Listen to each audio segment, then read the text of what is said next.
All right. Hi, it's Kristin. Hi, Kristin. Karen. Hi. How are you? I'm just helping. Nate's just trying to get in. Okay, he might be in the waiting room. Hold on. I'm trying to get your PowerPoint up here. So Nate, I just put in the join the meeting, and then I put in the number, and it brought me to the registration. I put in my name, my email, my address, my phone number. Oh, really? Huh. Sorry about that. That's okay. Because I registered you guys, so you shouldn't have had to do that. Well, I think when I clicked on it, and then it brought me to another list. So I just put in the meeting ID number, and then it brought me to that. So maybe that's why. Okay. I'm just forwarding the email to myself because I'm just going to turn my video off for 1 second because I'm going to go to a different location. Okay. I'll just keep you on the phone, Nate, until you get in. Okay. It looks like I'm going in now. I just had to forward it from the cloud over because I was just having.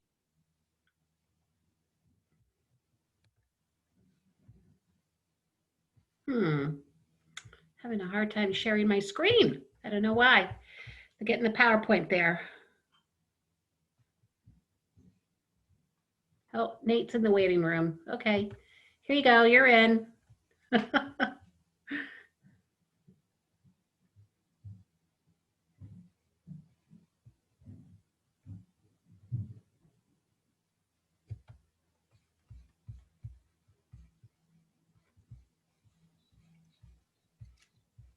Morning, Carrie. How you doing? Good. How are you? Good. Trying to get your PowerPoint up here, and I don't know why I'm having a hard time. So, open.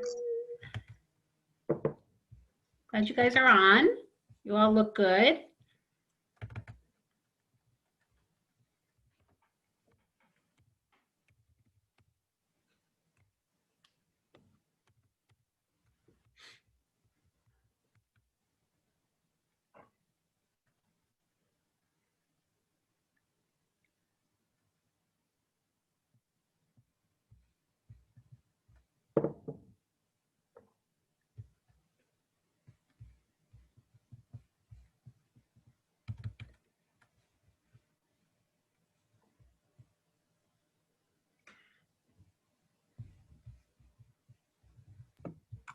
Great. All right, you can hear me okay? Perfect. Yeah, you both sound good. I'm struggling here trying to get my PowerPoint up.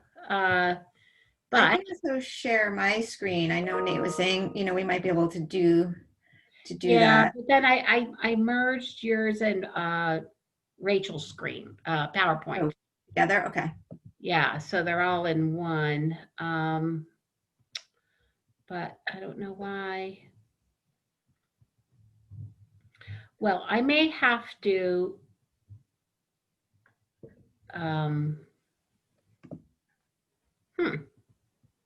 okay, here it is. All right, I'm just going to open it and leave it open.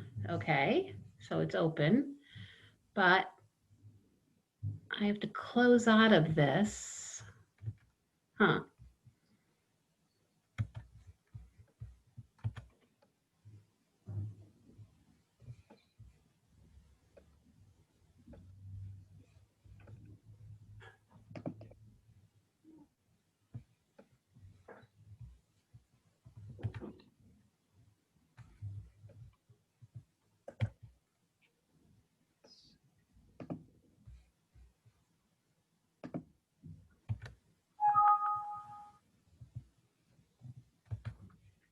Let me try this again.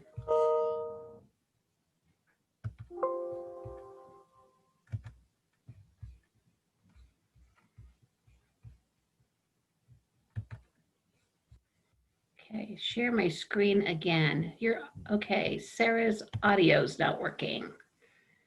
I can paste the dial-in into the chat if that's helpful. Yeah, would that be helpful, Sarah? Well, her audio's not working. You can just chat in. Put it in. Where are you going? That's copy and pasted from the. invite.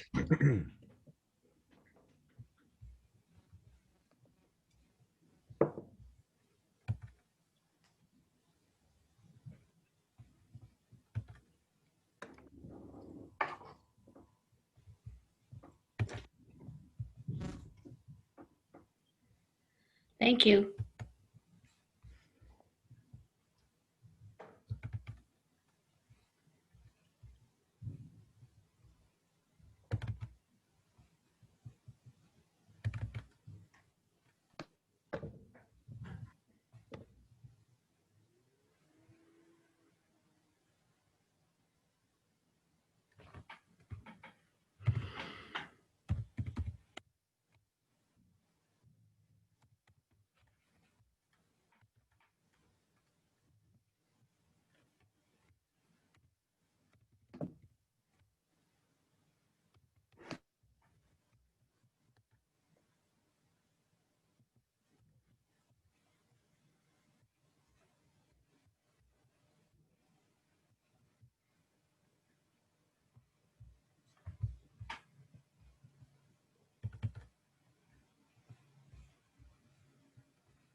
All right, yay. Finally. Okay, and Rachel's joining in right now.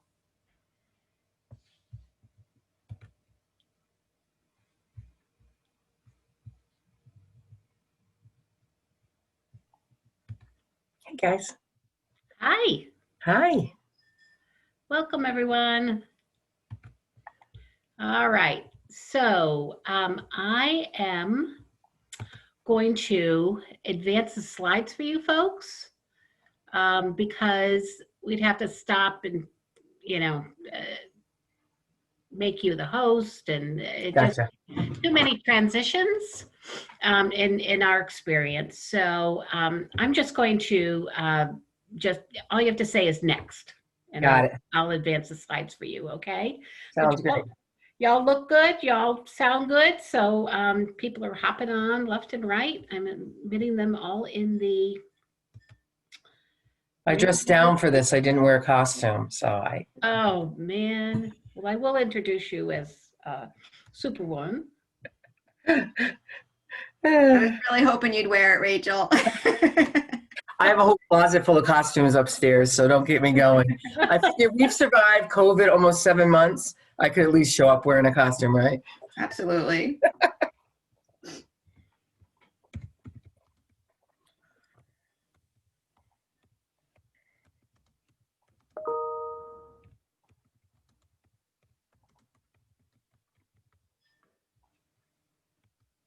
Oops.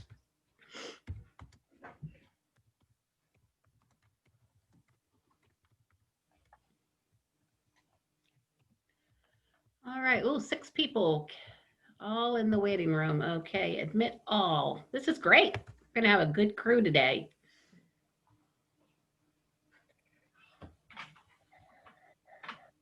Guys are popular. It must be Superwoman.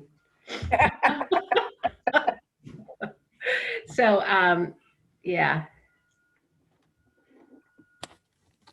So I will start us off, and I'm just going to briefly introduce you, and then I will have you take it away. And, oh my goodness, we've got lots of people. And then we typically save questions for the end, if that's okay, Sounds good. because it gives you an opportunity to get through your webinar. Yeah. All right. Still bringing in people from the waiting room, so. Got about 33 people right now. 34?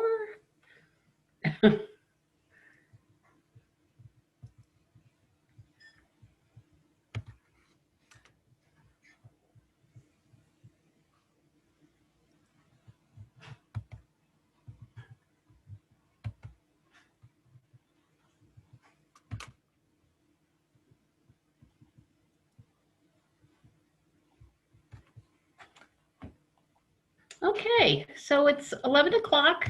Hi, everybody. Welcome. Thank you for joining us today for problem solving, information, and resources. I'm going to be letting in 4 more people in the waiting room. Hold on. We've got a really popular webinar today, which is great. So I want to welcome our speakers today, and we'll be talking about Pre-ETS. So Pre-ETS stands for Pre-Employment Transition Services in Massachusetts. And we're going to be talking a little bit about and learning what the Pre-ETS is all about. First of all, how it was brought about, what, a few years now, Rachel, in Massachusetts? And then how COVID has really taken a twist. And we've got both Kristin Rotas and Nate Maynard from Viability, which is a Pre-ETS provider out in Western Massachusetts. So you're in the Holyoke area, I think. And so they've really taken this challenge and risen to the future. And so they're going to tell you a little bit about what they're doing and that sort of thing. So anyways, I'm still madly adding people to the who are in the waiting room. And then so what we're first going to do is we're going to start off with Rachel Reyes from the Massachusetts Rehabilitation Commission. And Rachel is the director of the Western Mass area, region. So anyways, we will be taking questions at the end, and this might run over a little bit because it's packed with such great information. So you did know on the marketing, we did have Rachel as Superwoman. So we're gonna have Superwoman start our slides off, and hold on, I'm letting more people in the waiting room. All right, so we're good there. All right, so we got 51 people on the call, which is great. Okay, so Rachel, why don't you take it away? Sure. Thank you. Thank you very much, Carrie. Thanks for having us. We're pretty excited to be here to talk about Pre-ETS, and I see a number of Pre-ETS providers in the audience, which is really neat. And, you know, across Massachusetts, we've done a lot of work to really develop our pre-employment transition services. This is part of the WIOA, Workforce Innovation and Opportunities Act mandate for VR agencies across the country. So Pre-ETS in some form is happening in every state and commonwealth in the country, and the real focus is on helping students with disabilities plan for transition out of schools for career, post-secondary education, how to self-advocate, how to really have some level of connection to employment before the bottom falls out when students graduate or turn 22, which was what was often happening. And those of us, I came from the provider world, and where, you know, people would turn 22 and a lot of planning wasn't happening, and suddenly folks would be coming into work and day programs without a real handle on employment. So this is a really important part of what Mass Rehab does, focusing on students and helping them move towards employment or education in the future. We are proud to partner with 36 community providers that are our Pre-ETS agencies right now, and they're serving students all across the Commonwealth. We, just to give you some framing for those of you who aren't Pre-ETS connected, Pre-ETS 2 years ago in Massachusetts served from 16 to 22. Now we serve age 14 to 22. And we're looking at a lot of those younger students as potentially eligible, meaning they are a student with a disability. They can be referred directly to our providers without having to come to Mass Rehab first. And they can be a referral from a school, family member, community organization, a local ARC, a local after-school program. We've had some church groups that had students with disabilities in them reaching out to providers. So it's neat that it's kind of much more broad than it used to be, but it does put a lot of the onus on, recruiting potentially eligible students on the providers. And that gets really tricky when suddenly the world changes in March of 2020. We do have each of school in the Commonwealth is assigned a VR counselor, a Mass Rehab Vocational Rehabilitation counselor as a liaison, and their role is really to support the Pre-ETS providers in being connected with the schools, also working with the students and the families related to who belongs, being served potentially eligible with a vendor, and who really should be coming to VR for services. Usually VR services start 2 years prior to graduation, so it's that time frame that they typically will go on to a Mass Rehab counselor's caseload. But our goal is that for all of our counselors to really be very helpful to supporting our provider agencies and connecting with the schools. If you are a provider here and you're having some hiccups with that, feel free to reach out to your business improvement partners. You know that we've added 3 across the state to really support our providers. Next, please. Thank you. So this is our cute little diagram that came from ICI, I believe, showing the 5 components of Pre-ETS. And it's they're very simple and concrete, but can be really designed to meet students where they're at.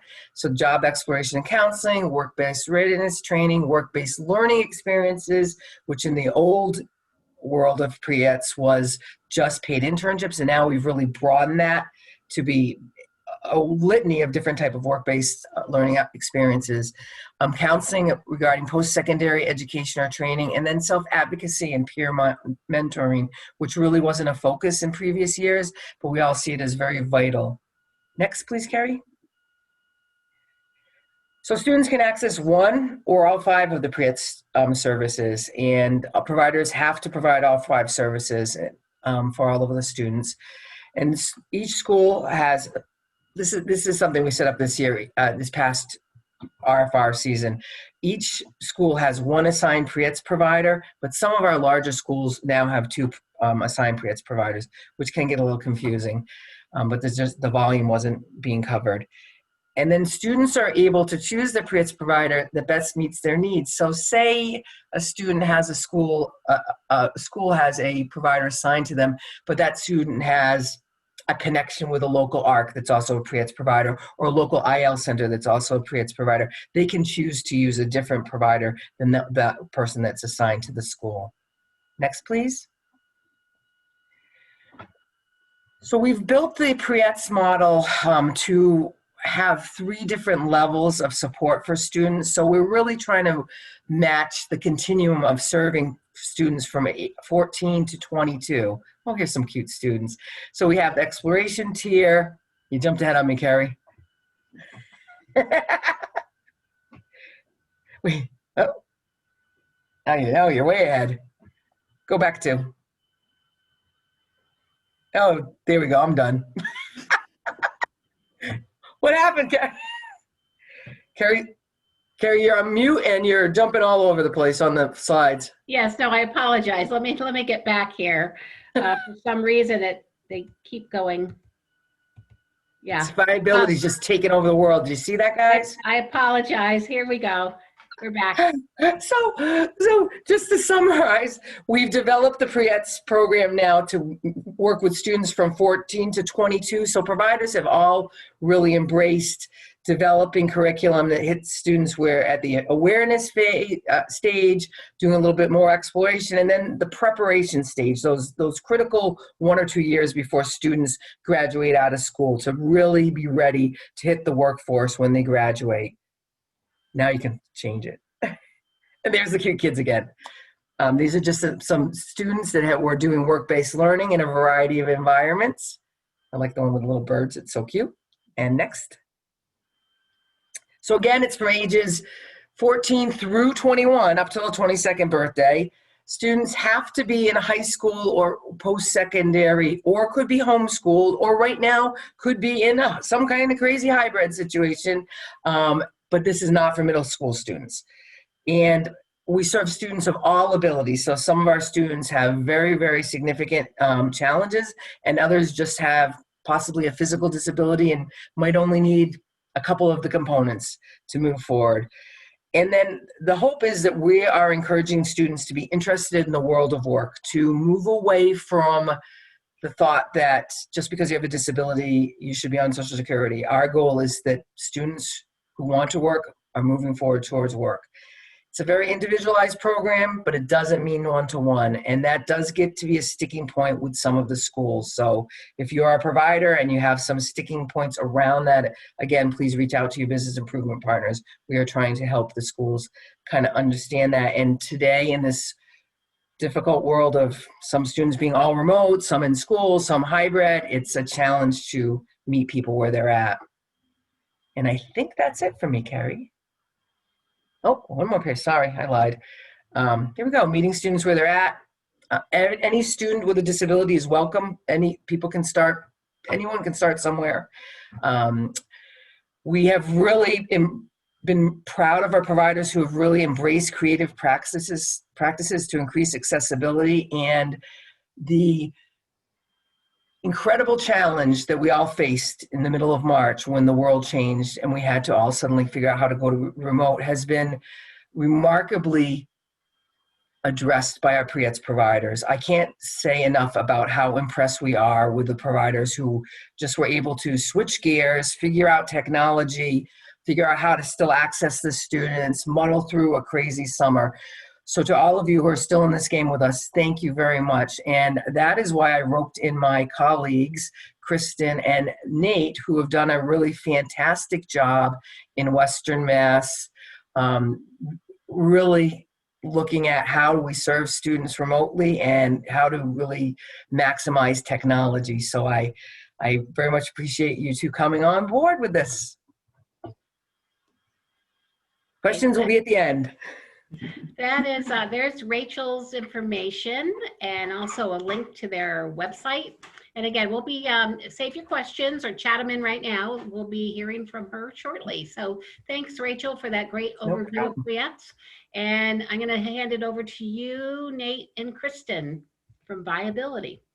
Great. Hi, I'll introduce myself. I'm Kristin Rotas, and I am a director of employment programs for Viability. I've been with the company for about 8 years, and I really enjoy program development. So being part of Pre-ETS and having to figure out how to deal with all the stuff happening around COVID was actually something that that I worked really hard on, and am proud of my team for everything that they've done, and the collaboration has been great. So I'm excited to share that. Nate, I'll let you introduce yourself, and then I'll start. Great. I'm Nate Maynard, Program Supervisor for Viability's Pre-ETS program in Western Mass. So we cover Holyoke, Springfield, Greenfield, and out to Pittsfield. And then we also have Pre-ETS in Worcester and up on the North Shore in Gloucester.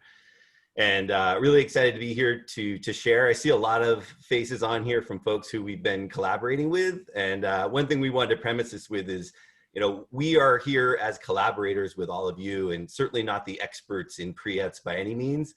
We've been learning together, and one of the great things has been this collaboration. And so as educators, we kind of look at things a little differently through a different lens of providing than necessarily being competing and trying to figure out how to serve students. So this is a collaborative effort. We're really excited to share it and to talk.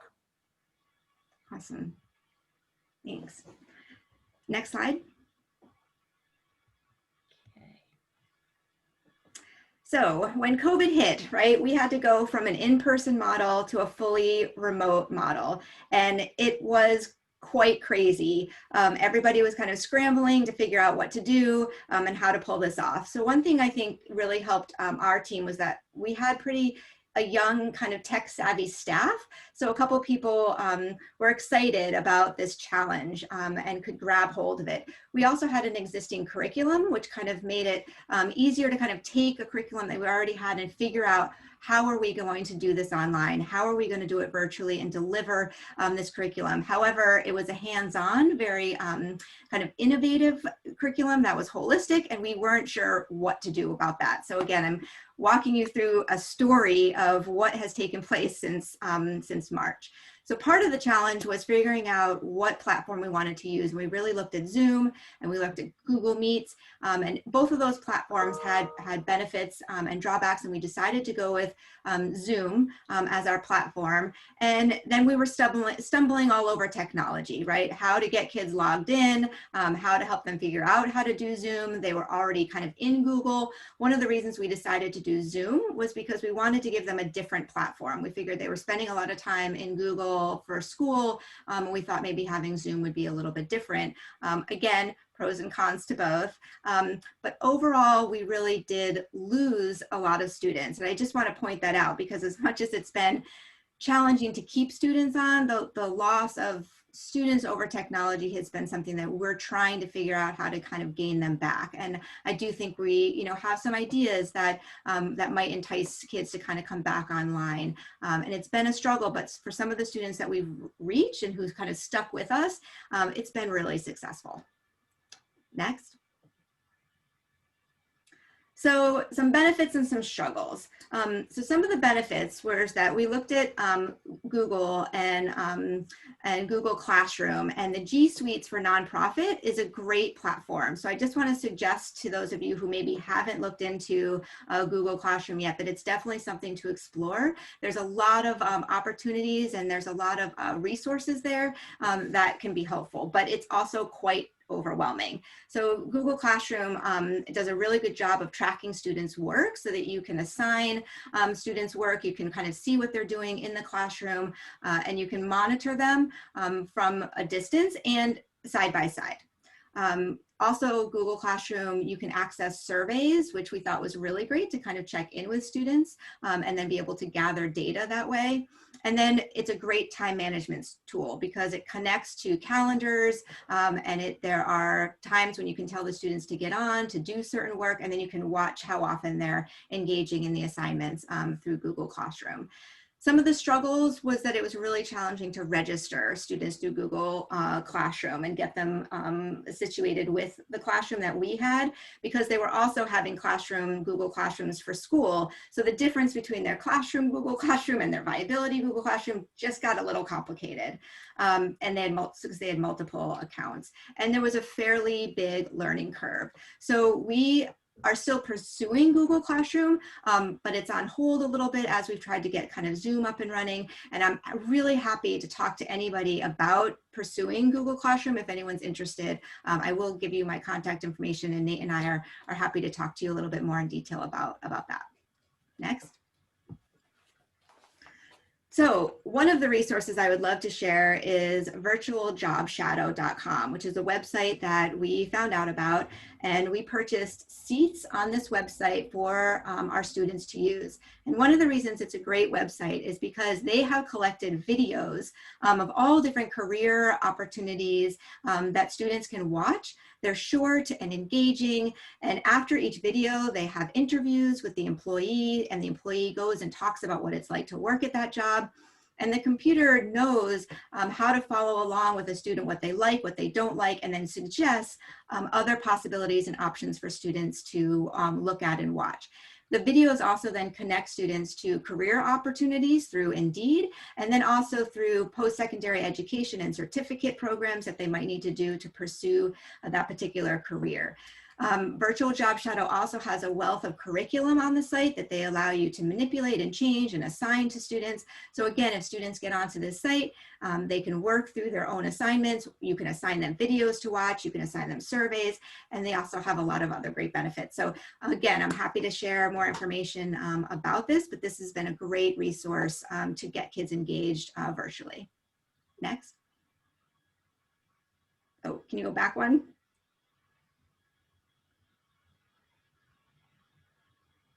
Okay, So some of the benefits of virtual job shadow is the independence, right? Students can kind of get on and work at their own pace. However, we also have had times when we would get on through Zoom and share screens and work together with the students on the virtual job shadow platform.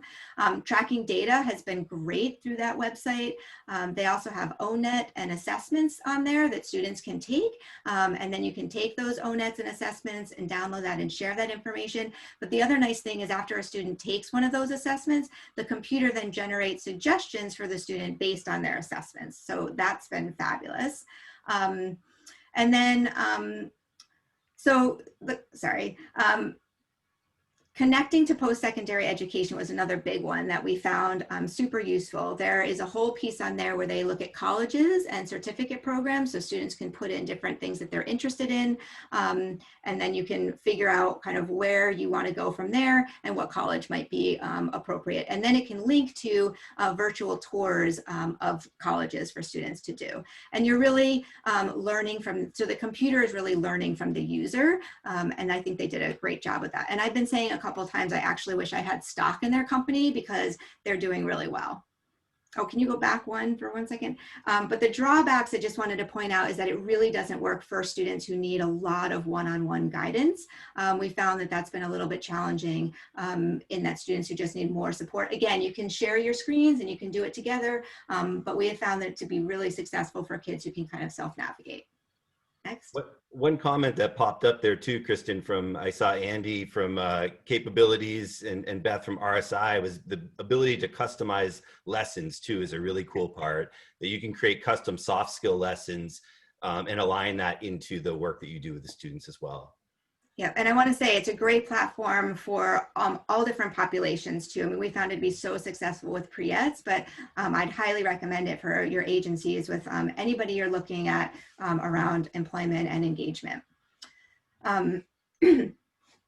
So the other thing that we've done to try to engage students around virtual learning is we invited speakers to come onto our virtual platform, so into our Zoom meetings. And we've invited some really exciting speakers to come in. We've had a chef, we had an educator, we had someone from the Boston Bruins, we had a pilot and an author, and several others. And that was really great to have an opportunity for students to log in. But what was really fun about it, and I'll talk about this a little bit later, is students all over the state could log into those and take advantage of those opportunities. Whereas in the past, if we were doing more face-to-face or one-on-one together, students maybe would have issues around transportation, or we might not be able to access the students around the state, and that could be a missed opportunity. So this was really open to everyone that we worked with across the state. We also hosted game nights, which have been really successful. Sorry, can you go back 1 second? The game nights have been great because it's a time for the students to actually work together in a situation where they're just kind of learning around social navigation. And we really value that. And I think that was another way to kind of get the students hooked in to knowing or to understanding what we as an agency could provide for them through Pre-ETS that they were looking for. And then the other great thing that I would love to suggest to you that we thought was really successful was we offered some workshops. So we offered a workshop around self-care and also around stress management. We had an LICSW come on to the call, and we offered 2 workshops for parents of students, and then we also offered a workshop for the students. And I think that they found that also extremely valuable, and it was optional for them to come in. But again, we really wanted to offer parental support when we could. Okay, next. So we also, again, I just wanted to mention, offered the components that Rachel had talked about earlier around self-advocacy, career exploration, work readiness, and post-secondary education. So those workshops were happening hand in hand during all the other opportunities we were providing, again, over Zoom and in different capacities, but with people all over the state being able to join into those classes. So Nate's going to take a minute and just spotlight some of the students that we worked with, and we'll talk a little bit about internships and some of the issues that have come up around that. Yeah, so coming up, Kristin's going to be speaking about the silver lining, and this is going to be sort of revealed through these student highlights.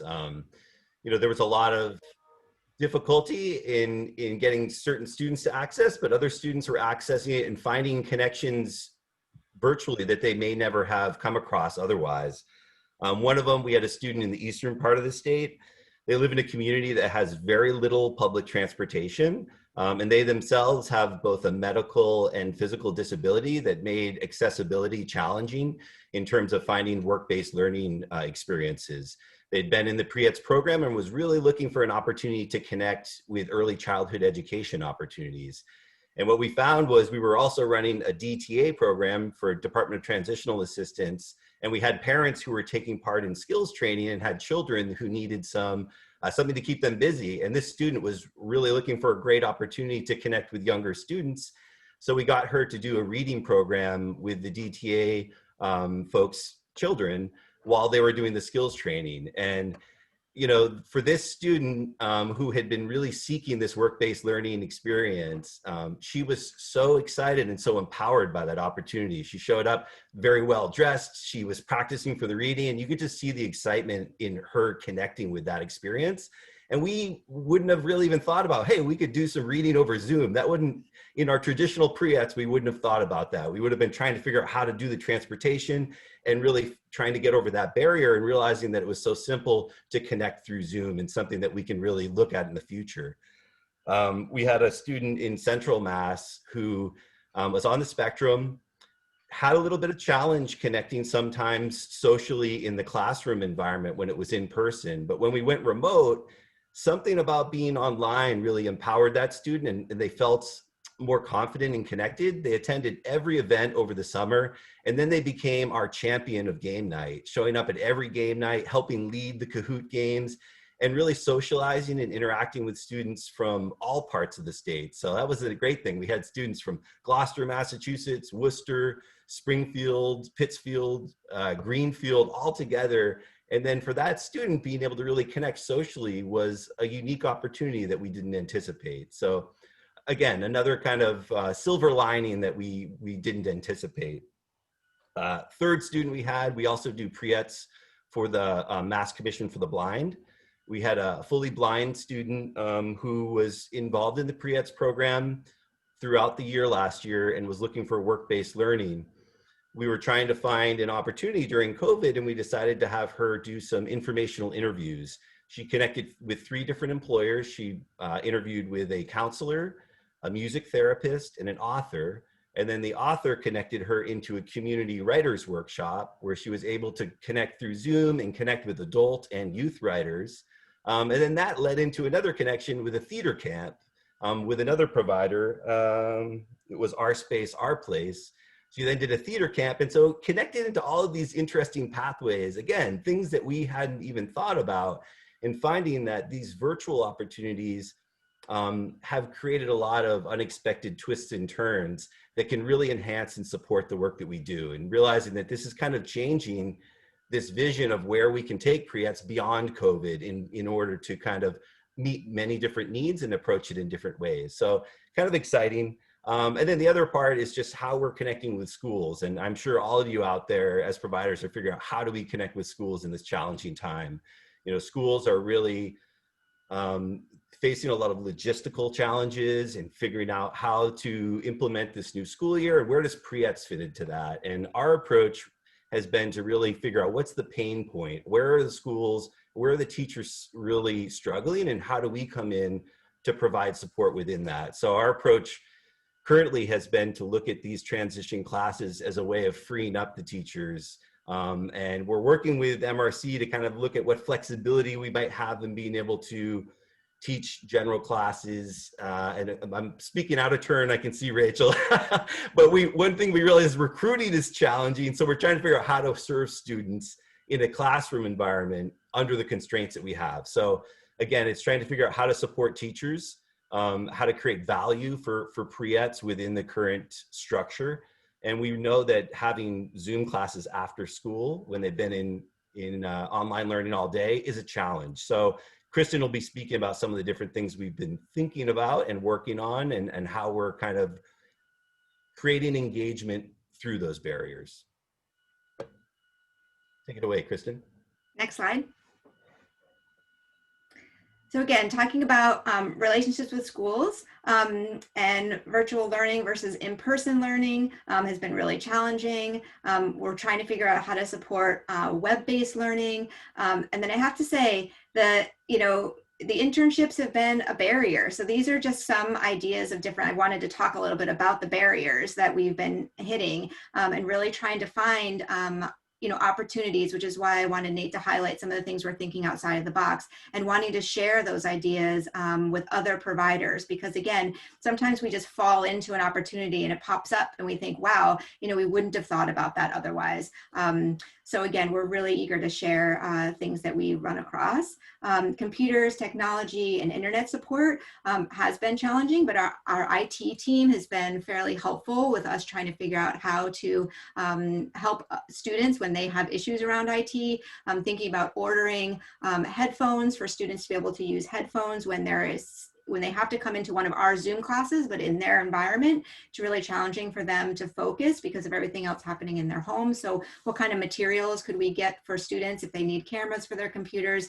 And then, purchasing some hotspots. So we got some hotspots that we bought that are good for a full year, and they have data on them for an entire year, already paid for, so we're able to drop those off at students' houses so that they can have access to internet when we have classes. And again, our thought is to drop them off for a while and then pick them up and bring them to other students and really be able to help students have access to internet when they can. And then there's been Zoom issues around and audio issues, but that's something that, again, there's been challenges, and we're all just trying to figure it out. Next.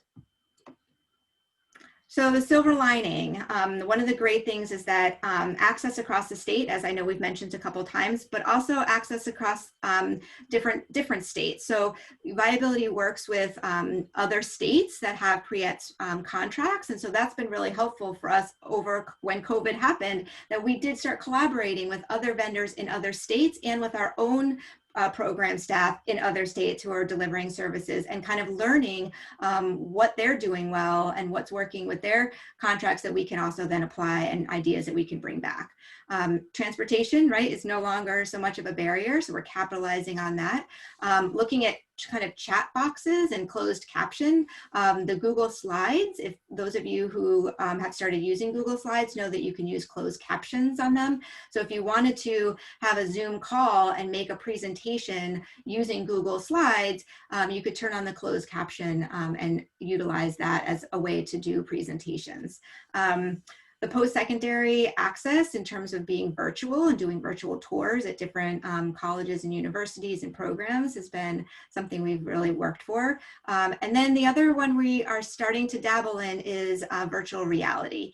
We are going to be excited to share some of the things we're learning around virtual reality through tablets, but also through using actual virtual reality goggles to see if that's something that we can use to entice students to become involved, but also as a learning tool and an experiential tool similar to the virtual job shadow. But if we could make it in virtual reality and accessible to some of the individuals that we work with, we're really excited about bringing that platform to students. Next. So this I just put up because I thought it was great to end with. We are jumping over lots of risks and taking risks. And I really want to commend all of the vendors that we've been collaborating with for the risks that you've all taken, because we've learned so much from each other. And, Nate, I want to just say, again, thank you for mentioning the fact that we wouldn't be here if it wasn't for the collaboration that we did with the other vendors and other people in the state who are doing similar work. Having weekly, monthly, quarterly calls where people can kind of get on and share their frustrations and work through issues together. I actually feel like it's been a huge benefit, and I think we'll continue to do that, post-COVID. So we're going to keep a lot of the things that we've done post-COVID, because we've learned so much from this situation, and really there is a lot of silver lining. So keep taking risks, because that's how we learn from each other, and the collaboration has been awesome. Next. Terrific. Thank Thank you. We've got a number of good info in the chat box. It was really nice to see a lot of people honing in on some of the things that they're doing, what's working for them. I'm going to go up and try to see if there's any questions. There are quite a number. Yeah, quite a number. Yep. Let's see. Okay. Okay. Sarah was wondering, under the Pre-ETS program, can we just provide job coaching? I have a school asking for an internship that may be set up. So you can job coach during at work-based learning opportunities. I would be very wary, though, if this is an internship that a school has set up, that you're not going to be in the position to provide the job coaching. They should, if they've set up the site, they should be providing the sports to the student. So we had a lot of slippery slopes with that when this program was mainly internship based, and a lot of schools set up some nice internships, but then pretty much dumped it on the providers to provide one-to-one job coaching. This is not a one-to-one model. So I think you're going to have to think about this. Is it a, I don't know who asked that, but is it a site that the school set up? Yes, it is. Yeah, I would be wary about that, Sarah. It's I think schools would love to have us do one-to-one job coaching for all of their students that they place in sites, but that is not the model at all. And so the intent for job coaching, if you do set up an internship site, would be obviously we need to make sure that we can do it safely, or do virtual like Kristin's talking about for some students. But then it's really a matter of getting that student up and running and then backing out. There is not the intention in this contract to do one-to-one job coaching for any length of time for Pre-ETS.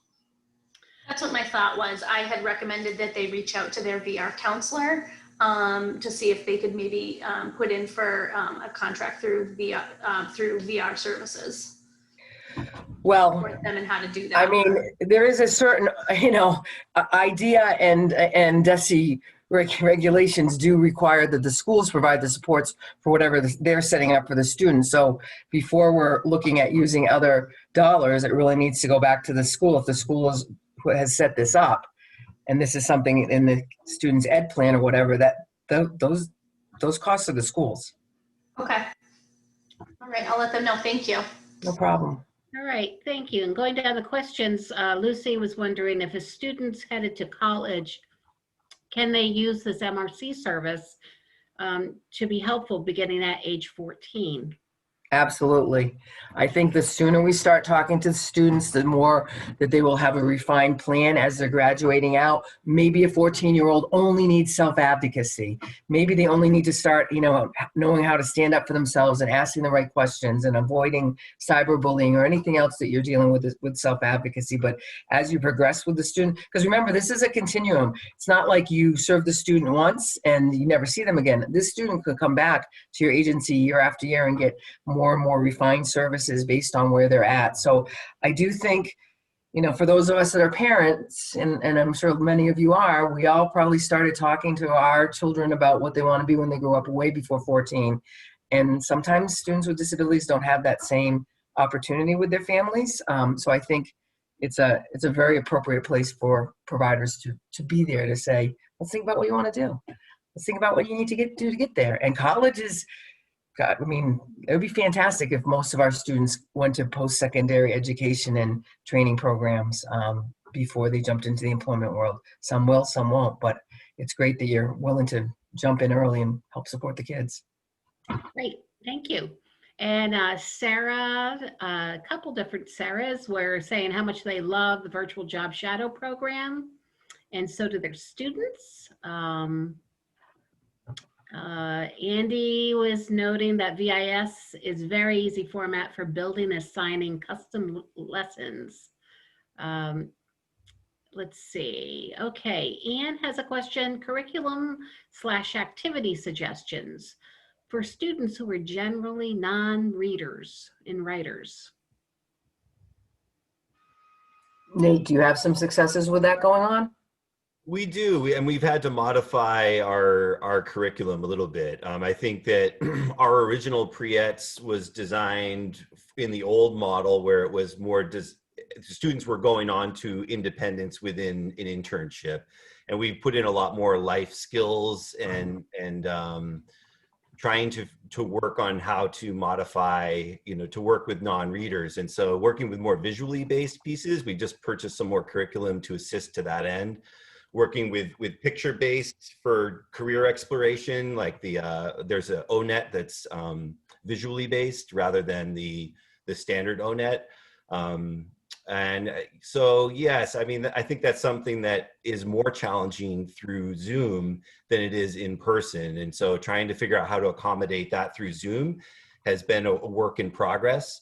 And we have, I think actually through Teachers Pay Teachers, and I know BFair, one of the other vendors out in the Berkshires, had shared some resources with us, and we recently purchased some curriculum that is much more visually oriented that helps with that. So I would, if someone sends out an email, we're happy to send some of those links to the resources we've been utilizing. The other thing too is with like Google Slides or PowerPoints, creating the curriculum or the pace of the lesson through the PowerPoints with just pictures, has been really helpful too. So there's no text there. Great, thank you. Veronica has a question. She lives in Medfield and her son's 21 in a collaborative program. Do they have an MRC contact for your area, for their area, that I can discuss the Pre-ETS with? Sure. Medfield. We'll go on to another question. I'm going to check. Is there a specific school name, Veronica? And I'll look it up for you. You're going to mute yourself, Veronica, just to answer that question.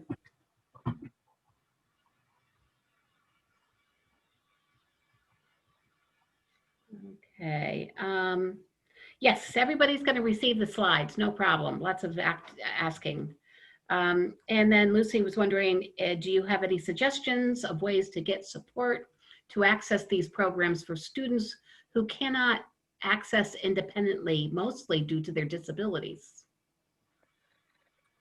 So if I could jump in, and I'm sure Nate may have some answers too, but I think that one of the things that we're really seeing happening is schools allowing providers to do some sessions during the school day where those same students often have their aides with them or in a small little class with a lot of support. So that, at least it's my, I feel like that was a struggle when it was, going out to a job site or staying after school or, meeting at a community location, that COVID has kind of changed because now we have the school personnel available at the same time.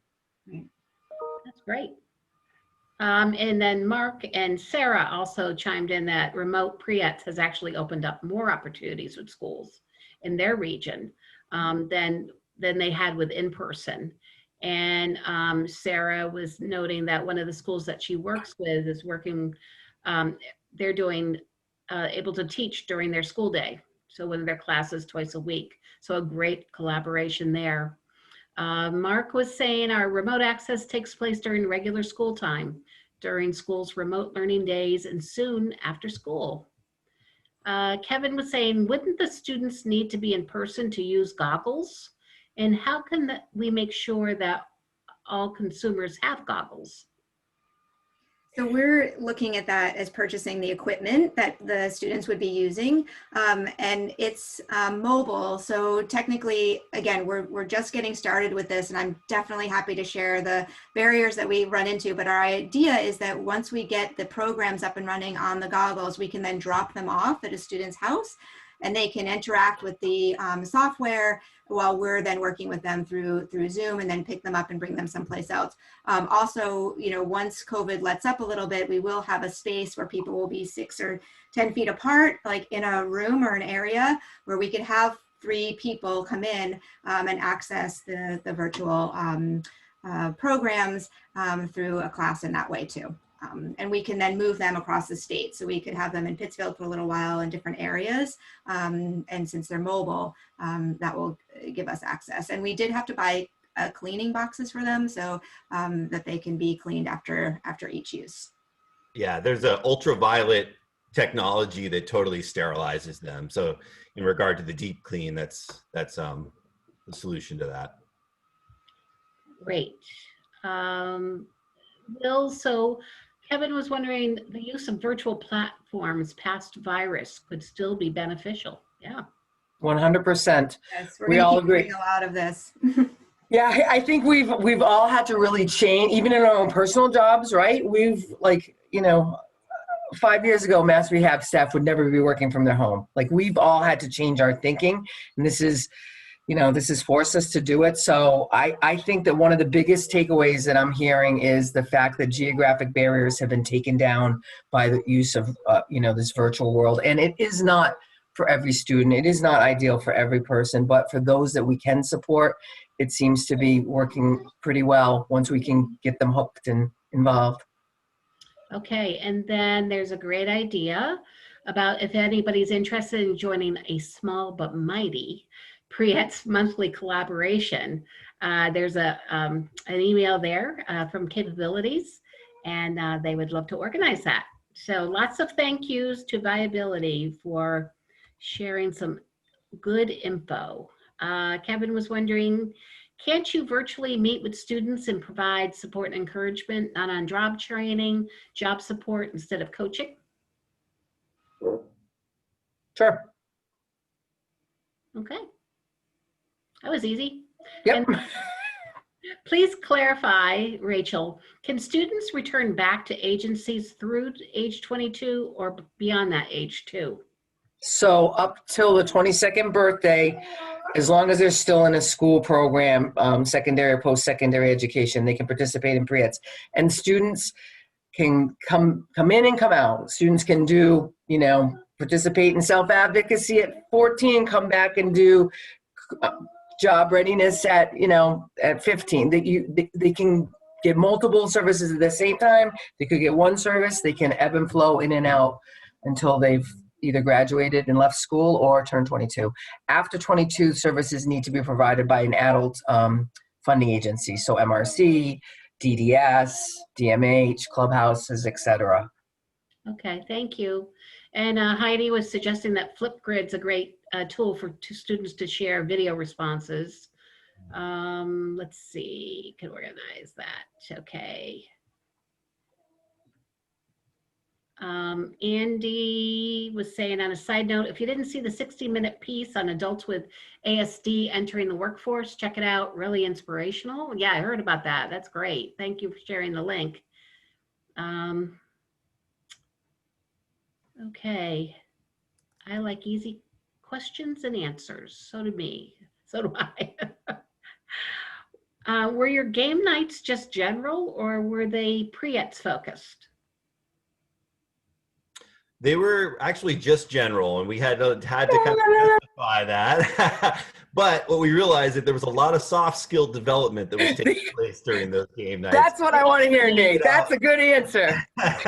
Well, we realized that social interactions is something that many of our students struggle with, and in terms of work readiness, being able to communicate effectively, being able to interact with your peers well is all part of work readiness. We all know that. And so those things all came out through game night.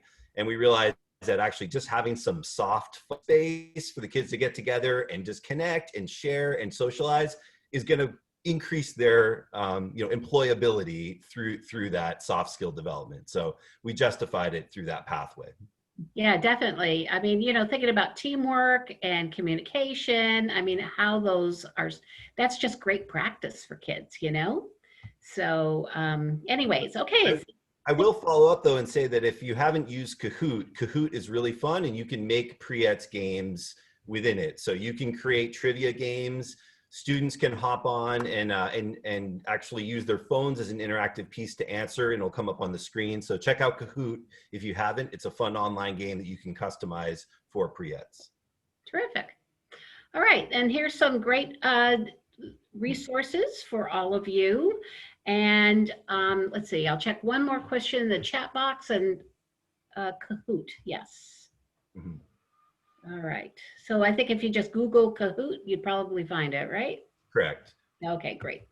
Okay, well, thank you. Thank you for all joining us. Thank you for hanging in there. We had 63 people at a high today. So this is just definitely such a great, you know, webinar and information. And I thank you all for working so hard and figuring this out for our kids. And maybe we can get back in a few months and just see how it's all progressing. So, Thank you all for being superheroes. okay. Yeah, so thank you, everybody. And I hope you all have a good day. Thank you. Bye-bye. Thanks, Angela. Thank you. Thank you.